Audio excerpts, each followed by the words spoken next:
Pero alamin natin tsaka ang schedule ng Pangulo ngayong araw. RH14, Miss Leth Narciso. Miss Leth?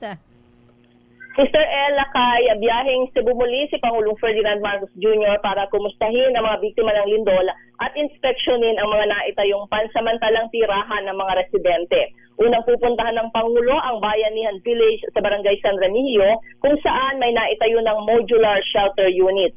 Ang Bayanihan Village ay bunga ng direktiba ng Pangulo na pairalin ang whole of nation response kung saan tulong-tulong ang iba't ibang ahensya ng pamahalaan para sa mabilis na pagbangon ng mga tinamaan ng lindol.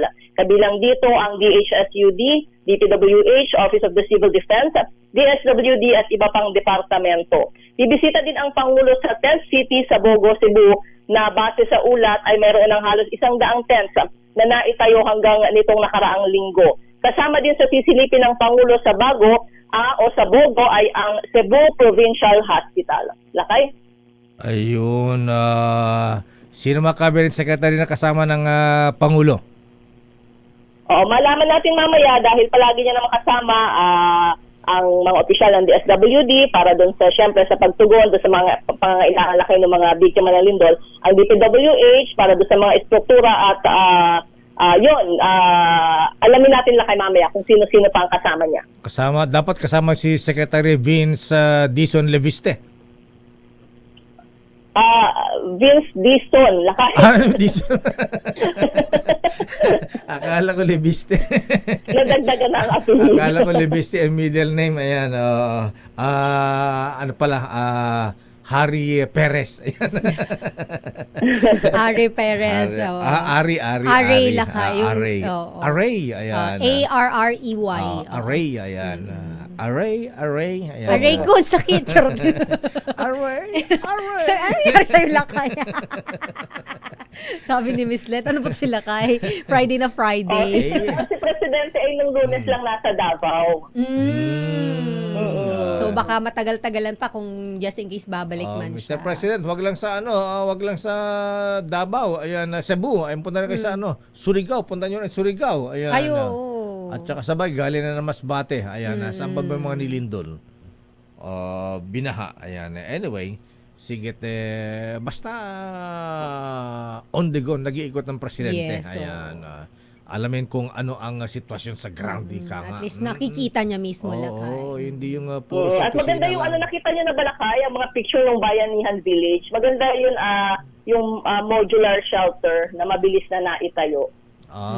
Ganun ba? Itinay pa ba yan ni Secretary Acosar o si Secretary Aliling na? O kaya si Secretary Pakis? Secretary Aliling na Lakay sa Bisud. Kay Aliling na.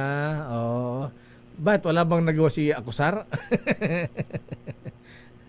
Hindi Lakay, di ba ang Ilog Pasig yung kanilang ginawa doon ay kinilala ng United Nations, tatanggap ng award. Wow, talaga ha? Talagang gagawin ang gagawin ang Pasig River, gagawing Venice of Asia. Maraming nag-ano diyan, Miss Let, nag-prenup. Oo nga pala. Doon ka ba nag-prenup? Hindi naman, Lakay. Wala pa akong prenup. Na ako, maganda talaga. Lalo na sa gabi.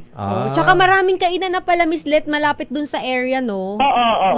Ayaw na niya. Ayun, Lakay. Yung award na tatanggapin yan ay 2025 Asian Townscape Award. Ano? 2025? Asian Townscape Award ng United Nations para sa Pasig Bigyang Buhay Muli o PBBM project. Pouch Award? Bakit may pera ba yan? May pouch? Townscape Lakay, Townscape. Townscape. Akala ko pouch. Pasensya na, baradong tenga ko. Townscape. Ayan. Yung parangal na yan, igagawad Lakay sa Pilipinas sa November 27 sa Hong Kong. Congratulations ni Secretary Acosar. Ayan. Dapat Lakay. At si First Lady Liza Marcos Lakay, siya talaga ang nagsulong niya. Nag-project yan ng unang ginang. Yung mga hindi natapos ni dating First Lady Imelda, ayan. Tsaka si First Lady Ming Ramos, at tsaka si Gina Lopez, ayan. Kay Madam First Lady Lisa Araneta Marcos pala magagawa yan. Ano? Maraming namamasyal dyan, Lakay. Tourist attraction na yan sa Maynila. Lakay, ano din siya, nakatutok din siya Lakay doon sa mga historical, cultural yan na aspect ng Pilipinas. Siguro Yan yung dapat- tinututukan ni First Lady. Dapat pagandahin pa ni First Lady yung Intramuros. Ayan. Ay, oo, pwede Walled din, City. oo. Maganda Ayan. na Lakay, di ba ginagawa na rin dyan yung ginagawa ninyo sa Korea na nagsusuot kayo ng mga... Meron na rin ba dyan? Oo. Oo. Ganun. Traditional. Na rin. Anong sinusuot dyan? Yung pajama na kulay pula? Hindi. Yung pangkatipunan? Mga ganon? Kaya Andres Bonifacio. Ano? Anong sinusuot naman dyan? Kimono? Pilipina na Lakay. Oo, Pilipina. mga ganyan, mga baro. Galing ha? Kasi kung tayo, pag pupunta ibang bansa, di ba, nakikurious tayo doon sa handbook. Oo, nag-handbook tayo sa Korea. Anong tawag doon? Yung mga foreigner naman, pag pupunta dito, yun yung masusuot nila. Ang galing Di natin alam yan Ayan Lakay, papasyal ka kasi dapat doon. sabi mo kasi, ikaw mag-i-schedule, di ka naman nag-i-schedule. Ako na si bigla.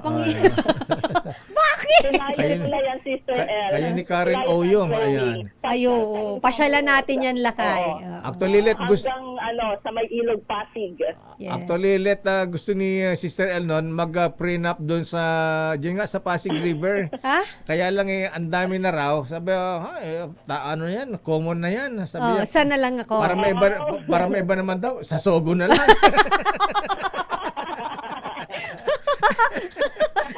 Sinabi ko ba yun? Di ba sinabi mo kay Don Pobre yan? Parang wala naman ako sinasabi. Si Sister L pa lang siguro ang gagawa nun. Unique yun. Tapos kukunin nila ako endorser. Ayan. Gagawin niya ninong si Mr. Edlas. Ayun, oo. Okay nga Rod, maraming salamat, Miss Lette. Good morning, balik sa inyo Lakay at Sister L.